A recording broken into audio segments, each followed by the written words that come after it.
frente. Mas será tão fácil assim dizer que um poema é de Campos e não é de Pessoa? Nem sempre. E então eu volto àquela minha ideia de que o Pessoa evoluiu sempre. Pessoa evoluiu por quê? Primeiro, ele teve aquele período, digamos, conservador ainda preso ao passado, e já numa tentativa de romper com esse passado e jogar-se para frente.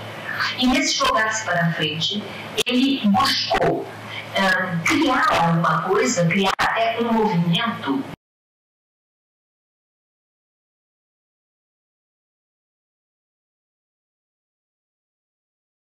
Da noite, dia 13 de agosto, e estamos aqui com o professor Cleonice Berardinelli, então, confusão com Clarice, Cleonice Berardinelli, que é uma expert em Fernando Pessoa, e acabou de fazer uma belíssima palestra, com sucesso absoluto, projetada, a senhora não sabia, para o telão, terceiro andar,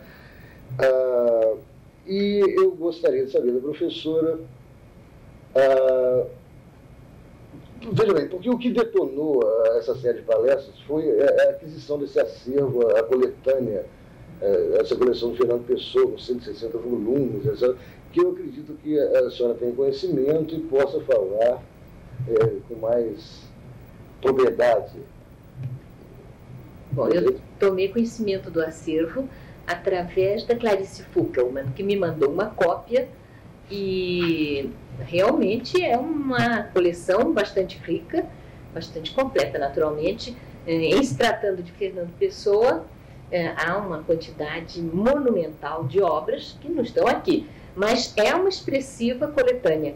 E há uma coisa bastante preciosa, que é a primeira edição do Ultimátum de Álvaro de Campos, de 1917. E como o Ultimátum é o manifesto do movimento sensacionista em Portugal, não, eles não gostavam nada que se dissesse que era futurista. Eles faziam bastante distinção. O futurismo é do Marinetti, eles são sensacionistas. E uma das distinções bem nítidas que se faziam era que o sensacionismo, embora seja a percepção do mundo pelas sensações, ele não afasta a emoção, enquanto que o futurismo era o afastamento da emoção, do subjetivo. O futurismo era muito mais objetivo, ou mais exclusivamente, do que o sensacionismo.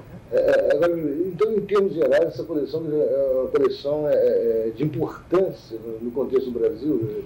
Acho que sim, eu acho. Olha, não sei mesmo quantas instituições de ensino universitário terão um acervo tão expressivo. Parece que com obras até editadas em Macau, em chinês. Há coisas bastante curiosas.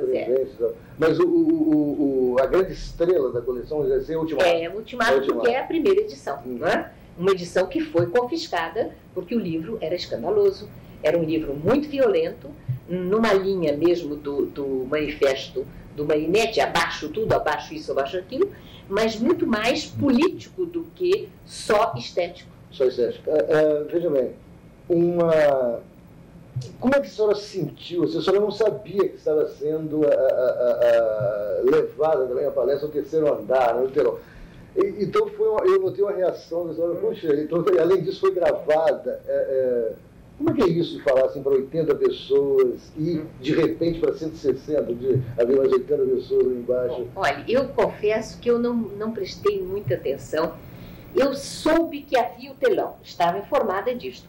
Só que, como a Clarice no começo, antes de começar a palestra, me disse que havia, parece que 2 empresas que iam fazer o vídeo e que não tinham vindo, eu achei que tinha. É curioso isso, porque isso manifesta uma ignorância total. Mas não foi bem. Claro que eu sei que para ver uma outra sala com um telão tinha que haver um vídeo. Mas naquele momento eu excluí a possibilidade do vídeo. Portanto, para mim, eu falei para aquelas pessoas que estavam ali na sala e que estavam numa atitude tão simpática, tão atenta e com umas caras tão participantes, que foi, na verdade, foi uma coisa engraçado. Uma coisa que eu achei importante quer dizer, o Fernando Pessoa é um nome, não só no Brasil, Portugal, etc., no mundo inteiro, e principalmente no Brasil. Eu vi, inclusive, a senhora falando com um repórter ali, né, como suscita interesse. Agora, eu não imaginava que uma palestra sobre poesia, embora o Fernando Pessoa sirva de gancho, o nome Fernando Pessoa, pudesse atrair tanta gente, inclusive filas. Eu acho isso um dado importante, né?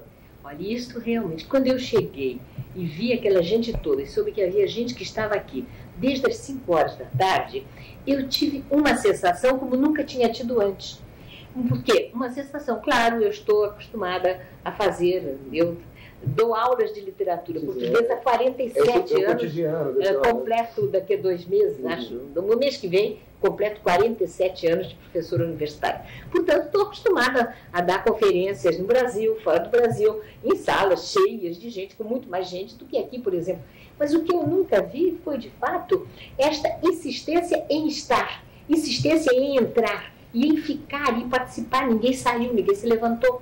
Então, acho que esta atitude cultural que este centro está criando é uma coisa que eu nunca vi no Brasil. Isto me causa realmente assim, uma satisfação quase que enternecida. É muito interessante. Parece que as pessoas, de repente, têm uma fome de cultura. Exatamente. Quer dizer que não somos tão maus. O que não acontece é que não nos dão. Não somos tão maus. Não somos, porque sempre assim, os brasileiros são ignorantes, os brasileiros não querem nada, só querem futebol, não sei. Não é isto, eles não têm. Então, quando se estende a mão, eles vêm depressa. Isso é que eu acho que falta isto, mas claro que esta é uma grande instituição que nos dá orgulho. Eu lhe digo agora, quando vêm colegas meus, quase sempre portugueses, mas às vezes italianos ou franceses e tal, eu estrago para ver isto aqui que é uma sala de visitas da cultura. Traz aqui, os colegas portugueses ao Centro Cultural. Sim, ao Centro Cultural, que começa por ser um edifício lindíssimo. Muitíssimo bem cuidado, não é? Quer dizer, a impressão que nós temos de que nós somos capazes, isso é que eu acho que é o mais importante, somos capazes de ter uma coisa deste nível. E por que não outras? Não é? O que você quer dizer com por que não outras? É que o Centro Cultural detone outros centros culturais. Exatamente. Não somente no Rio, mas em outros. Disseminados. Em outros, quer dizer, digamos que o próprio Banco do Brasil, que aqui tem uma sede magnífica, que não tem nos outros lugares, claro, isto aqui é a sede, etc., mas que tem espaços, que tem possibilidades, eu acho, que vai fazer detonar isto aí pelo Brasil, não é? Acho que isso é da máxima importância. São estas coisas que levam à cultura. Eu vi as pessoas que vieram falar ali comigo me diziam, não, eu sei muito pouco de Fernando Pessoa, mas eu quis aprender e eu realmente estou... Onde é que se vende um livro? Não é? Quer dizer... Veja bem, professora, esse dado é interessante. Então, eu acredito que várias das pessoas presentes, de repente, não vieram pelo Fernando Pessoa. Elas têm o hábito de vir ao Centro Cultural para ver um teatro. Viram lá 4x1 Fernando Pessoa, em parte por ser gratuito, Cleonice Berardinelli, não sei quem é, Clarice Fulkman também não, mas Fernando Pessoa, o desenho está bonito, então vamos ver e acaba se interessando, de repente vão se tornar leitores do Fernando Pessoa. Exatamente. A senhora acha que, de certa forma, a cultura possa passar a ser formada a partir daí? Existe uma formação de cultura. Acho que a cultura é uma coisa contagiosa. Através da oferta. Exatamente. Através e deste anel que se faz. Quer dizer, vem aqui para ver um filme e vê um anúncio como este. E vai ver o outro. Com continuidade. E se interessa, olha, veja lá, um ciclo de conferências de poesia é até uma coisa boa. Quando houver outro, eu vou ver também. Não é? Eu acho que há uma possibilidade de se criar um bendito moto contínuo. Agora, a senhora especificamente, quando vem ao Centro Cultural, vem ver determinada coisa, ou vem ao salão de chá, ou vem ao Centro Cultural, vem visitar o Centro Cultural? Olha, eu não tenho vindo tantas vezes quantas gostaria, porque eu tenho uma vida extremamente ocupada. Imagina. Mas muito ocupada, mais do que as minhas possibilidades. Quer dizer, eu ando sempre correndo para alcançar o meu tempo. O meu tempo está sempre à minha frente, eu não consigo nunca chegar lá. E então, por isso, eu me privo de muitas coisas muito boas. Mas, por exemplo, vou lhe dizer, vi aqui um espetáculo primoroso que foi o espetáculo de Machado de Assis, dirigido pelo Luiz de Lima. Foi uma coisa primorosa, pela qualidade da direção, pela qualidade dos artistas, pela qualidade do texto, naturalmente, que foi muito bem utilizado, e por tudo aquilo que nos foi proporcionado num ambiente que é bonito, né? E inteligentemente utilizado. Acho que este é o grande exemplo que eu lhe posso dar. Esse é o espaço da senhora no Brasil. Acho que sim. Agora, sobre terminar, especialmente o Fernando Pessoa, professora, voltemos então ao Fernando Pessoa. De onde vem essa atração da senhora pelo Fernando Pessoa? Veja bem, existe algum poeta brasileiro que poderia ter chegado lá? A Fernando Pessoa? Olha, chegado lá, se isto significa qualidade, sim. Agora, chegado a ser como Fernando Pessoa, não, porque eu acho que nenhum poeta é igual a outro poeta, não chega, não é?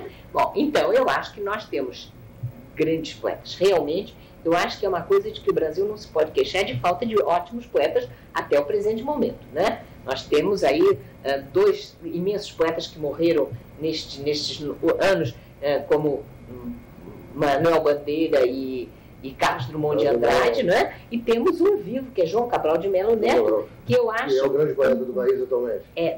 Não só atualmente, eu acho... Hoje. Olha, e tenho um amigo português, que é um grande autor em prosa, que faz versos, mas não publica, e que diz que João Cabral de Melo Neto é o maior poeta da língua. Eu particularmente acho. Eu acho excepcional, acho que ele tem uma originalidade total, e tive o prazer de dar um curso de pós-graduação nos Estados Unidos só sobre a poesia de João Cabral. Engraçado a senhora gostar de João Cabral, que, pelo menos a meu ver, é diametralmente oposto ao Fernando Pessoa. Eu estaria fazendo besteira. Eu digo, veja, em termos formais, o Cabral é seco, a palo seco. O Fernando Pessoa, via a Alberto de Campos, provavelmente, e até o Caíra, ele é mais esparramado, né? O Ricardo Ramos dá um pouco contido, aquele negócio da meta, então segura um pouco.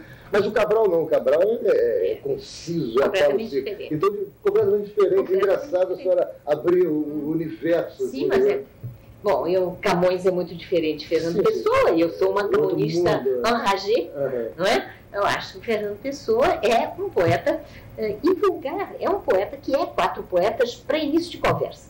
Não é? É muitos outros, mas assim, é 4 grandes poetas, que na verdade a poesia que ele escreveu em nome dele, em nome de Álvaro de Campos, etc., com todo aquilo, tudo que eu acentuei bastante, aquela unidade que há entre eles, uma unidade que é muito mais temática, profunda, porque na superfície eles são muito diferentes, mas nós começamos a ver e percebemos que há de fato no fundo daquilo tudo existe a mãe que ele, não é? Ele nunca cortou o cordão dele, mas acho que isso Fernando Pessoa eu descobri em 1945, quando ganhei uma antologia feita pelo Casais Monteiro. E quem me deu esta antologia? O Casais Monteiro, que é a primeira tese universitária do Casais Monteiro? Não, a primeira tese universitária do Jacinto Prado Coelho. O Casais Monteiro foi dos primeiros que escreveram artigos sobre Fernando Pessoa, inteligentes. Casais Monteiro era uma pessoa de muito nível mesmo, e era um excelente poeta. Mas Casais Monteiro... Não, mas não era isso. O que eu estava... Já me perdi aí. Eu tinha perguntado sobre o João Cabral e... Não, peraí. Bom, mas então... Realmente informal. Completamente. A pergunta foi sobre como eu tinha descoberto Fernando Pessoa. Então, foi em 1945, quando eu ganhei a antologia de Fernando Pessoa, feita pelo Casais Monteiro.